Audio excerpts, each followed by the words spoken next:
Good morning guys, this is going to be a little bit different video than what we kind of planned. We originally, the UN were bringing a bunch of boats in and they were going to do some maneuvers and you could go and tour the boats. But the hurricane is actually heading straight towards Halifax right now. Last night they said it was a category 2 by the time it would make landfall, but they've just downgraded that to category 1. We're going to get hit by a pretty big storm. A lot of people that I know outside of Halifax were like, can you film it? Can you cover some of it? So I'm actually working. I actually have to go appointments this morning, so it's about 8:30, so I've come down to the park and I just want to kind of film you what it's like beforehand.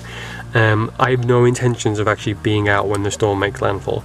The RCMP and a lot of the emergency services have already put notices out for everyone to stay off the roads, and I'm literally only out because I'm on the way to do some work.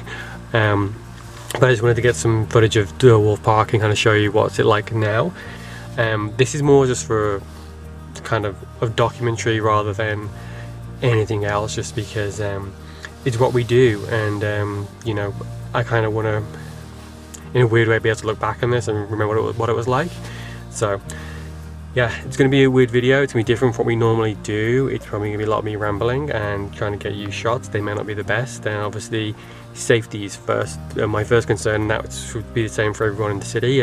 Last night they did a voluntary evacuation of Peggy's Cove and Old Sambro, so there are emergency relief centers set up in the city. So I've never been in a city like where that's happened before, so this is all new to me. It's kind of exciting and terrifying at the same time.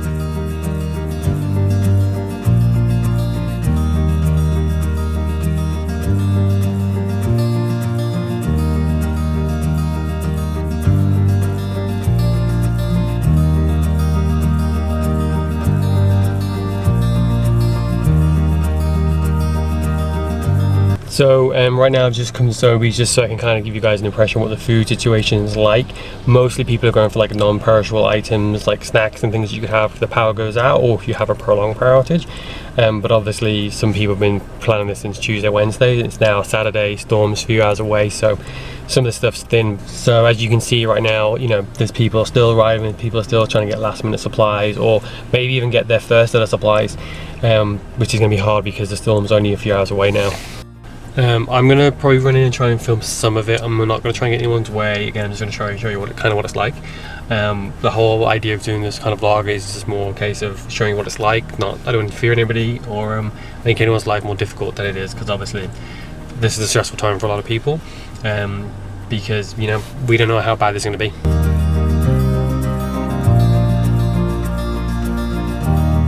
So it's actually starting to rain quite heavily now, so I'm about to head back home. But Sobeys is actually in better shape than I thought it was going to be. There is a lot of food missing, a lot of water, and the stuff that they basically told us we should get in case things get bad. But the Sobeys staff are actually doing a really good job, because they've got it looks like they've got extra staff on deck and they're just filling all the shelves as quickly as they can, which is really important because there's cars starting to pour into here now, because I think people are starting to realise they might not have packed enough, or they've left a little bit late, or they're just trying to grab some last minute things. So you know, it was quite impressive to see how many staff they had on deck and how much they were actually putting back on the shelves. So hopefully for these people turning up now, there's going to be stuff for them just in case we do, you know, have a prolonged power outage. So I'm going to head home and carry the rest of this video on from there.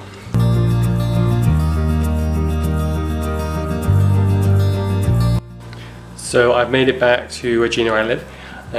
It's not that bad. It's a little bit gust of wind, there's still rain, but nothing too crazy just yet. Social media is on point. Some people started calling it Hurricane Donair, which is kind of funny.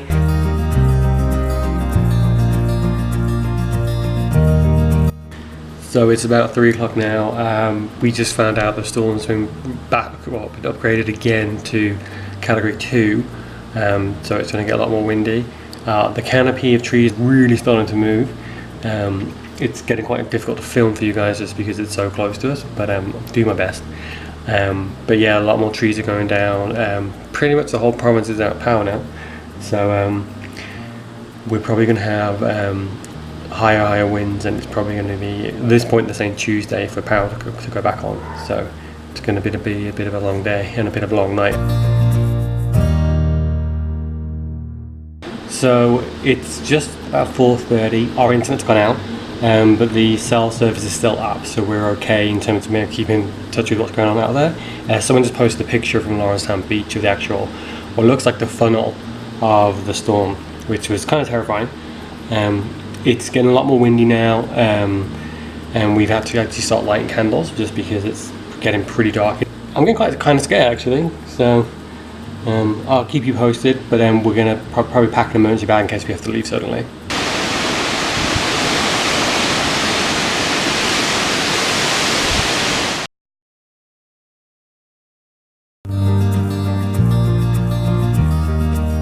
It is the morning after the storm, and after we last played the piece of camera, the storm kind of made landfall around 7 o'clock. It took 2 hours for the actual eye of the storm to pass through, and then the wind picked up again.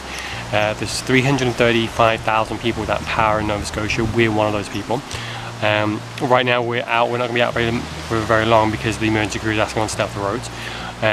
There's a lot of downed trees and a lot of debris. But in Downtown Halifax is taking quite a beating.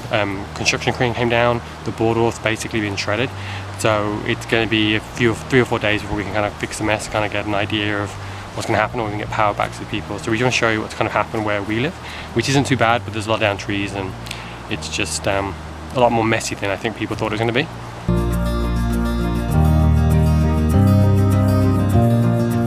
So mostly we've just got a lot of debris and a lot of branches down, which is probably a good thing, just because when one came through in 2003, like the public gardens were shut, Point Pleasant Park was shut for like 9 months. So, you know, obviously this isn't great, but if it's in a way that we can kind of keep some of this stuff open and get Halifax back to normal, the faster the better, that'd be great.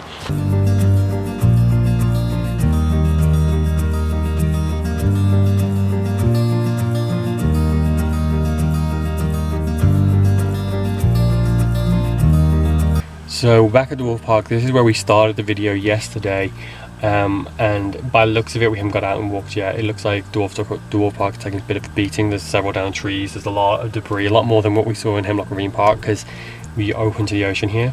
It was quite sad because we walk here pretty much every day, so you know, it could be worse, but yeah, just on the drive up there's even cops sitting behind us trying to, you know, organise stuff, so yeah, there's a lot more damage here, so we'll go and check that out.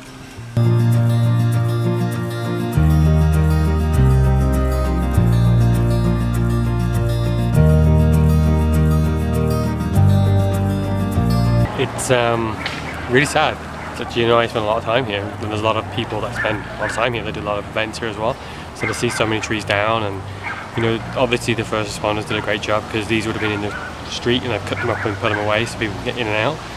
But it's weird because it's such a beautiful day. Like, this is the exact day we'd be down here, and it's had a bit of a beating, and it's just a shame. I mean, it could be a lot worse, so that's what we're grateful for, but you know, this is such a beautiful park. To see it be so beat up, it's kind of sad.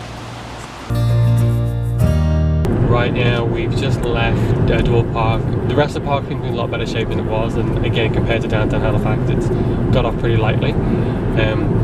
So we're just going to go and see my parents over in Hammonds Plains. It's about 10 minutes away, and we're going to come through South Park, or Southgate rather, and I mean, it should be pretty safe there and protected, so it shouldn't be any damage there. So we made it to Hammonds Plains. Actually, Hammonds Plains is in really good shape compared to how I thought it would be, just because it's got lots of tall trees everywhere. But it seems from what we've seen just on our brief tour outside that it looks like Downtown Halifax took the biggest brunt. I know there's streets that are still closed because of the amount of down trees there. The RSMP and everyone said stay out of the city unless it's like an absolute emergency, so we're not going to go down there and I'm not going to film it. But all in all, for us, we kind of, other than being scared and it being really windy and losing power, it wasn't really as bad as it could have been. I know there's a lot of people who had a lot worse, especially like out in Barbados and stuff.